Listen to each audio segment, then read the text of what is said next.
Assalamu alaikum people, here I come with another video, and this video is also going to be the same as my previous one.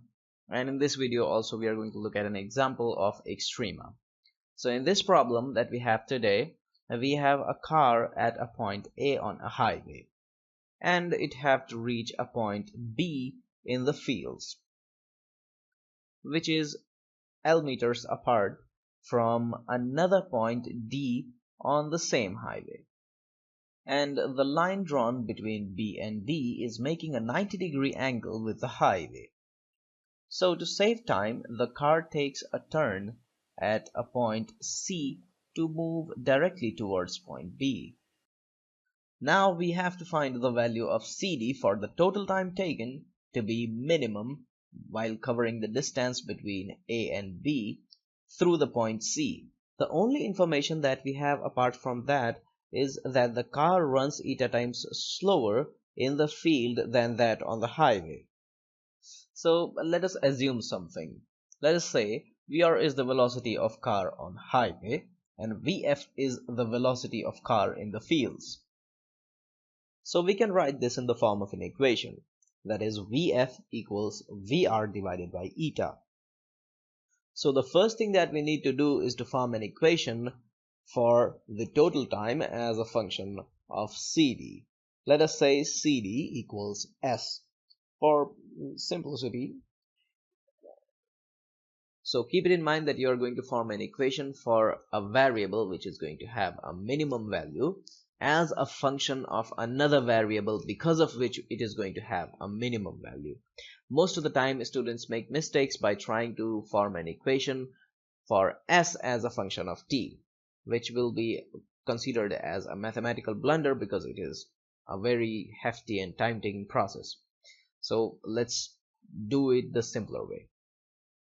So to do that, let us again imagine something. Let us say that the time taken by the car to cover the distance AC be TR, and the time taken by the car to cover the distance CB be TF.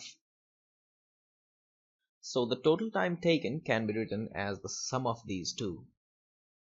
And since we know that the velocity is the ratio of distance and time, so the time will be the ratio of distance and velocity, cross multiplication.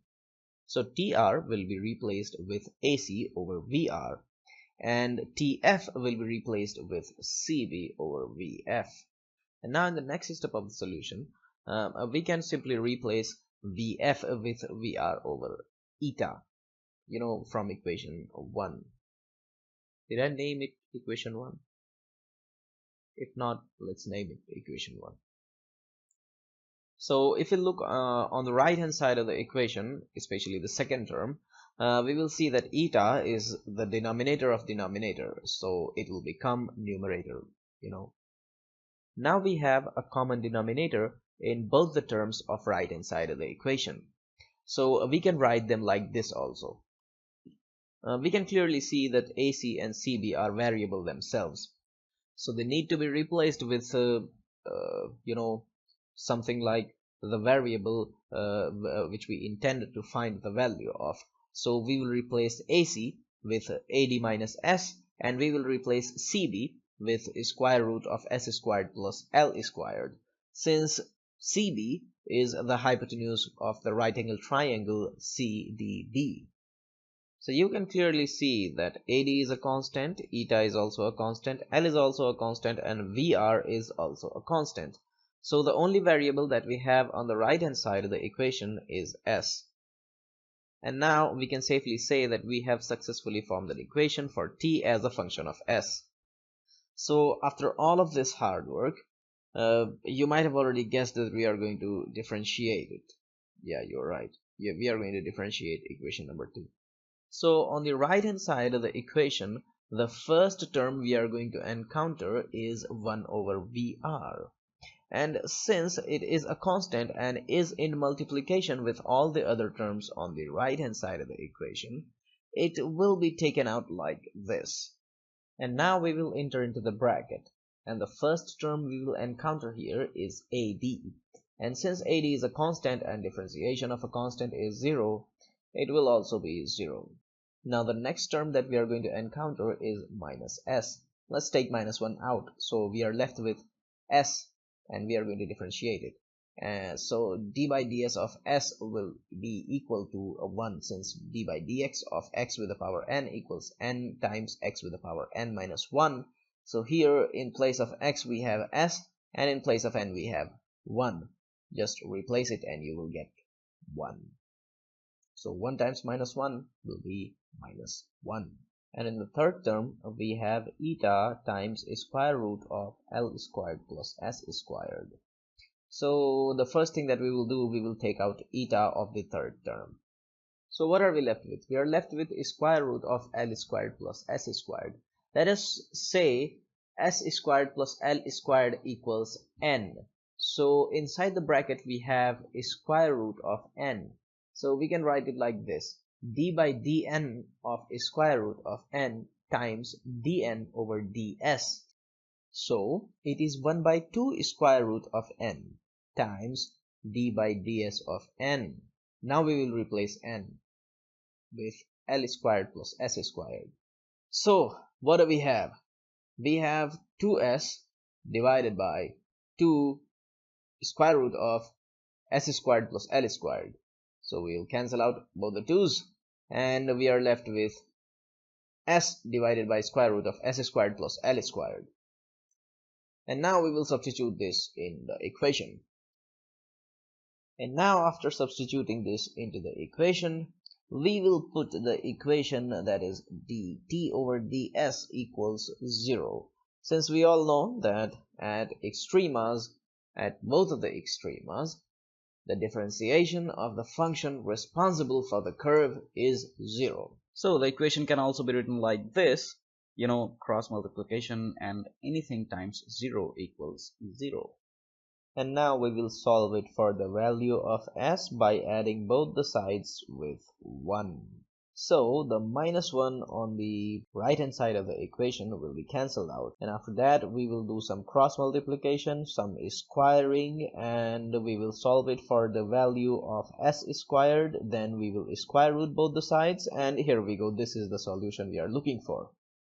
And now if you cannot hold it without checking it up, you can try double differentiating it. So we will differentiate the third equation. What the shit, I again forgot writing which equation is the third equation. This equation is the third equation, so we will differentiate it again. And now we will try differentiating the third equation, or better to say double differentiating the second equation. So on the right hand side of the equation we will have a 1 over vr, we will take it as a common, and inside of the bracket we will have d by ds of minus 1, and since minus 1 is a constant, differentiation of it will also be equal to 0. So we will neglect it. So the only thing that will matter is the second term. And the second term we have d by ds of eta times s divided by square root of L squared plus S squared. So in the next step we will take out eta of the second term, and inside we will be left with s times 1 over square root of L squared plus S squared. So the only thing that you need to know apart from that you already know is the multiplication rule. And if we imagine s as a and 1 over square root of L squared plus S squared as b, then we can apply the multiplication rule. You know the multiplication rule? D by dx of ab equals a times d by dx of b plus b times d by dx of a. So we'll apply the same rule for differentiating s times 1 over square root of L squared plus S squared.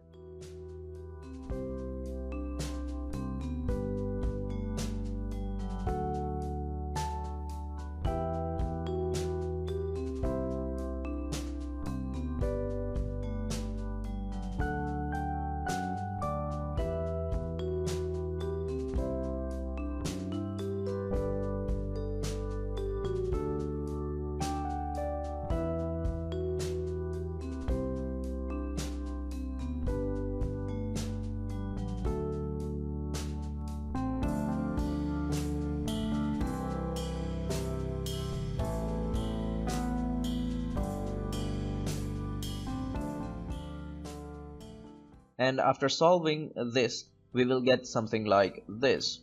And after this we will replace s with what we found in the fourth equation.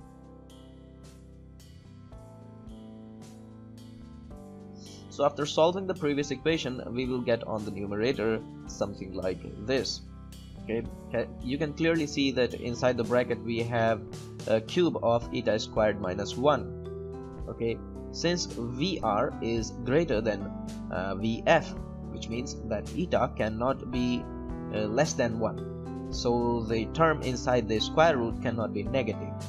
Okay, so yeah, the whole term is going to be positive because everything else is positive. So, and positive double differentiation is an indication of minimum value. Thanks for watching. Assalamu alaikum wa rahmatullahi wa barakatuh. Hope you guys will understand.